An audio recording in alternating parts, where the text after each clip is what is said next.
Hi everyone, my name is Autumn, and today I'm going to be talking about the gender pay gap in America. So specifically, I know a lot of you guys probably know what it is already being in this class, but I want to run down the facts for you so we can just like set the tone easy from the get-go. Specifically, I want to go over what it is. So basically, there is a gap in what women make and what men make. That's not equal, and there's a problem. I first learned about this my freshman year in Dr. Ranke's Women, Gender, and Society class, and I was blown out of my mind to even think that there was a gap still happening. And I mean, while I was surprised, I wasn't that surprised because being a woman in society today, I just know things are not equal. Specifically about this gap, women make 80% of what a man makes. It has gone up since 2014, but it's not statistically significant. And also, the gap has narrowed since the 1970s because women have become more educated, they've been participating in the workforce more, and simply because men's wages are going up at a slower rate. However, if it continues on this slow rate that we've seen since 2001, the gap won't close until 2152. That is not okay. That is a long time away, and none of us will be here to experience that. And I know I'm graduating this year, and I'm going to enter the workforce soon, and I would like to have equality in the workforce, and I would like to know that the work that I'm doing is good enough or even better than what a man does. Now I want to go into how, for women of color, this is even a bigger problem. Specifically, African American women are making 63% of what a man makes, while Latino women are only making a whopping 54% of what a man makes. That has got to change. And I mean, as we have learned in our class, and I'll go into that a little bit more, sometimes people are not always included into this conversation of feminism, and we'll talk about it a little bit later about the things that we can do to make it better. So doing this project for my midterm project, I've kind of thought it all down and seen how they kind of interplay, specifically cyberfeminism and the gender pay gap. And then I want to kind of go over the things we've learned about in class and how that goes hand in hand with the wage gap. Specifically, we learned about reproducing inequalities online. I know I read the Kaba and Smith article from 2014, and in this article, they describe the situation of non-white females joining the feminist conversation in these online spaces. Here's a specific excerpt from that article.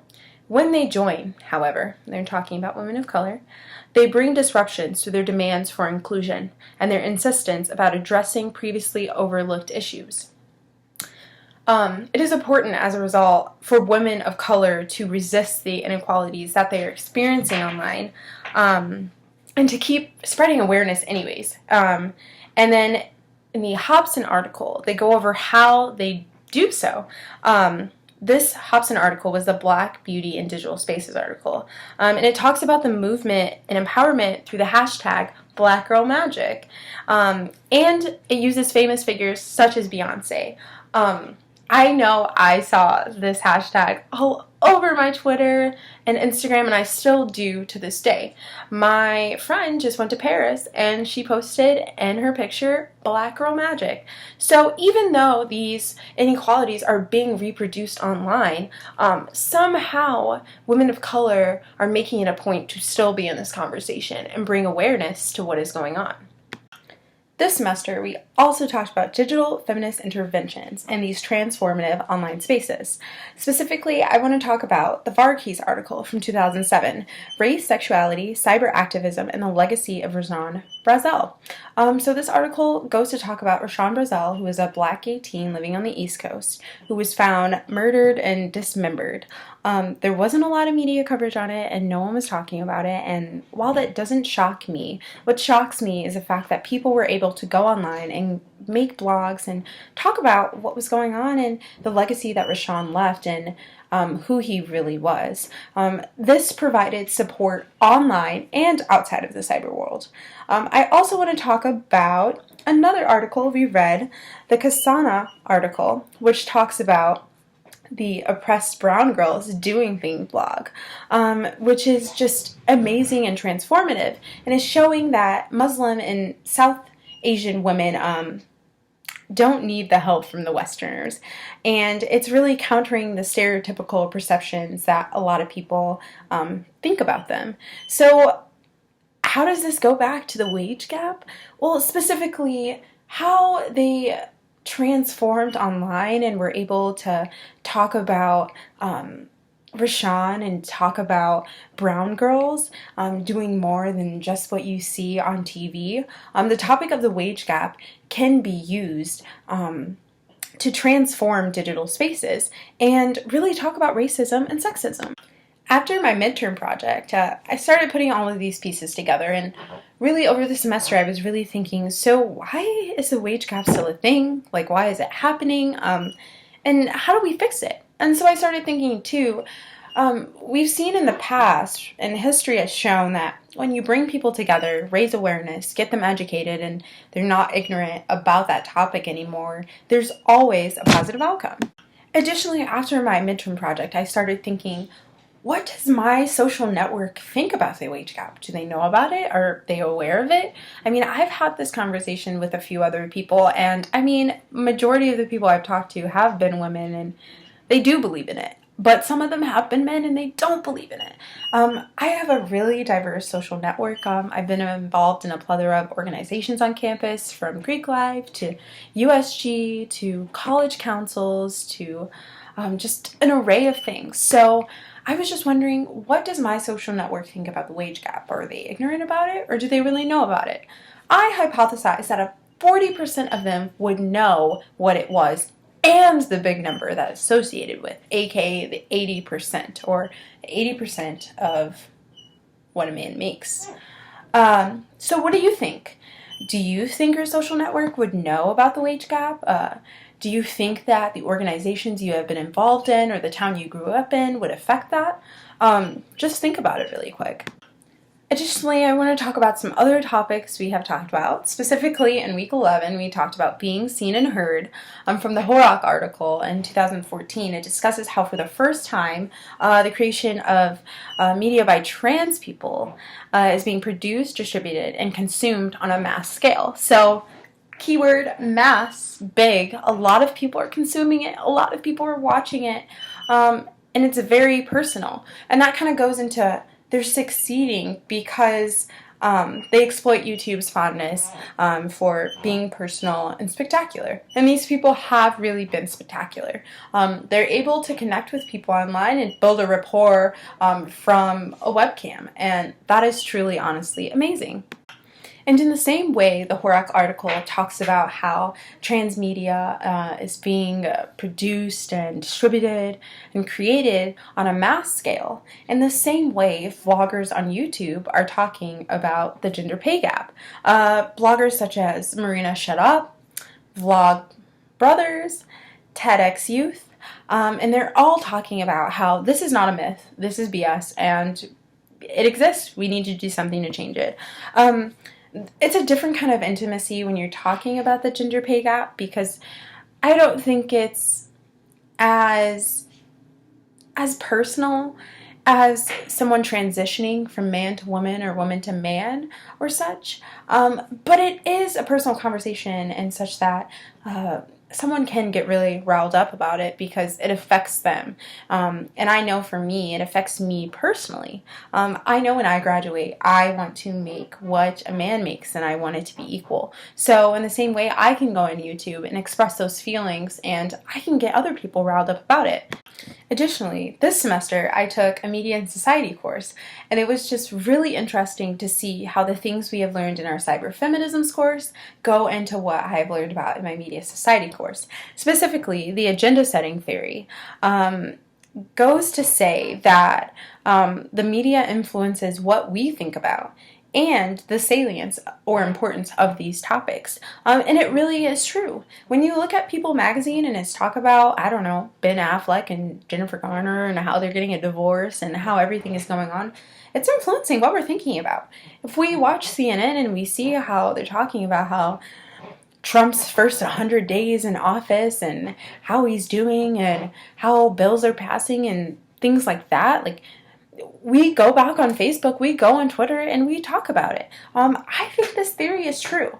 The media really affects what we think about and how we think about these topics.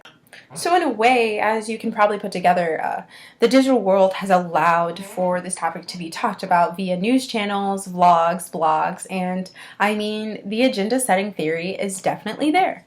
And this goes into my third topic, the future for feminist action for the wage gap within the digital sphere. So I just want to make the blatant statement that it's evolved and it's evolving.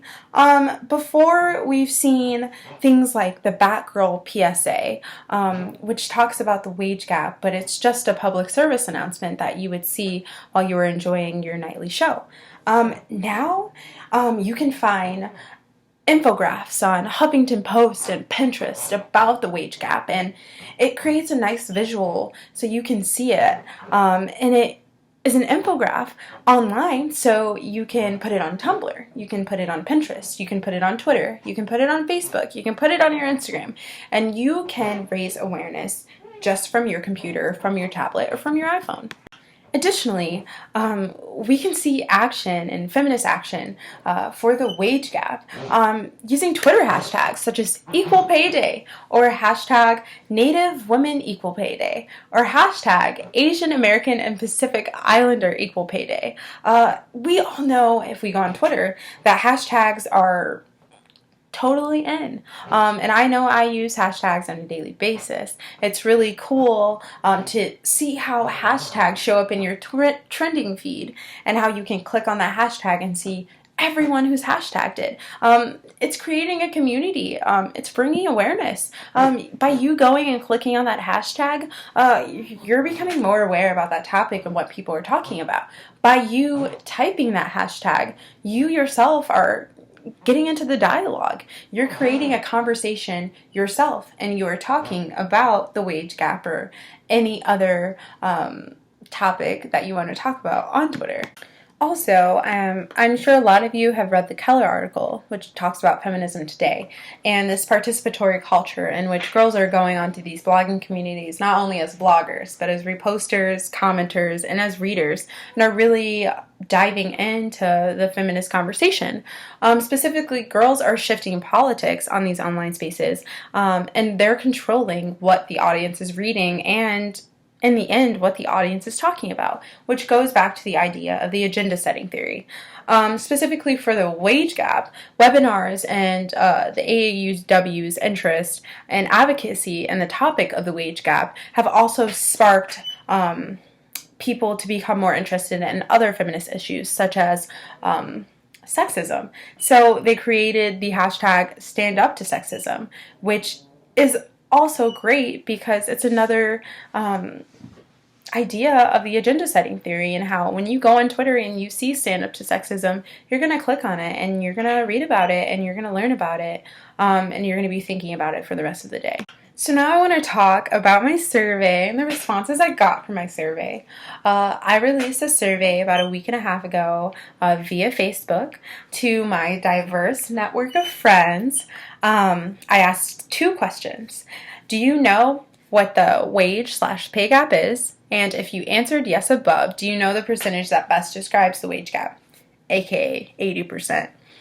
So I got 71 responses, which is pretty awesome. Not that big of a sample size, so we can't generalize this, but it gives me kind of a gist of what's going on in my social network.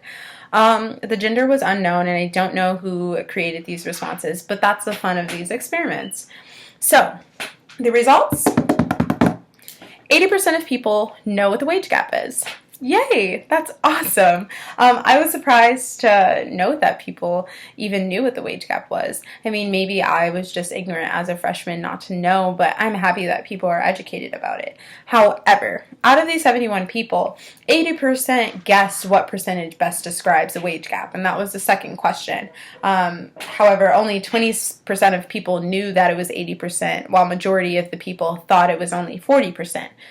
So people only thought, women make 40% of what a man makes, which is no, not true. It's 80%. So I guess it's interesting to see that, maybe the question was confusing to some and that could attribute to the wrong answers, but that maybe people thought that women are only making 40% of what a man makes, which is definitely less than what it really is. So I don't know if that's good or bad, but I guess that's something for the class to think about. So I want to wrap things up and kind of conclude on a good positive note about what we can do about the wage gap. Specifically, the future of the gender wage gap is bright. As long as we continue to perpetuate this participatory culture online. We have to get out there, say what we want to say, so that we can bring awareness. I know a lot of the times I think, oh, it's stupid if I say something, if I post something, because who's really going to be looking at it? But you'd be surprised that your post could bring a lot of awareness to people who don't know anything. And it also could create a conversation. And no, it might not be the best conversation, and it might not be that happy, but the fact that you're able to educate someone on a topic such as this that affects so many women today would be so awesome. So all I can say is get educated and spread awareness. Go on aauw.org, learn about the wage gap so that when it's brought up, you can tell that person, hey, here are the facts. 80% is the big number, and it's even worse for colored women. Also, contact your state representatives. Talk to them about this, because they are the people who are supposed to change the things that we don't like in our country. And while they can't do everything, it's important to voice your opinion and let them know that, hey, I have a problem with this and I'm not okay with this. So thank you so much for letting me talk about the gender wage gap. I had a great time with all of you online this year, and I hope that, and maybe in online space, we will meet again.